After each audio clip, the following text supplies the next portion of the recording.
نمائندہ K21 news ضمیر حسین ضمیر سے۔ جی ضمیر، اپڈیٹ کیجیے گا اس حوالے سے۔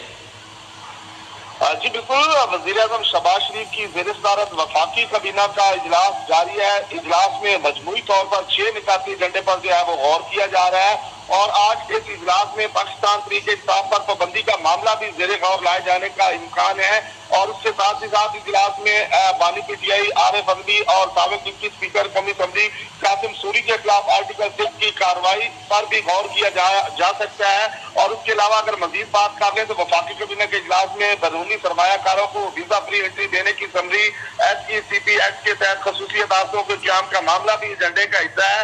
کابینہ اجلاس کے ایجنڈے میں پاکستان اور ڈنمارک کے درمیان مفاہمتی یادداشتوں اور متروک وقت املاک بورڈ کے چیئرمین کی تقرری کی منظوری بھی دیے جانے پر مشاورت جاری ہے۔ وفاقی کابینہ کے اجلاس میں نجکاری کمیشن کے ارکان کی تعداد میں اضافے کی سمری بھی جو ہے وہ پیش کی گئی ہے، اور وزیر اعظم شہباز شریف کی زیر صدارت آج کے اس اہم اجلاس میں اہم فیصلے جو ہے وہ متوقع ہیں، اور وزیر اعظم کی زیر صدارت اجلاس اس وقت جو ہے وہ جاری ہے، اور وفاقی کابینہ کا اجلاس تقریباً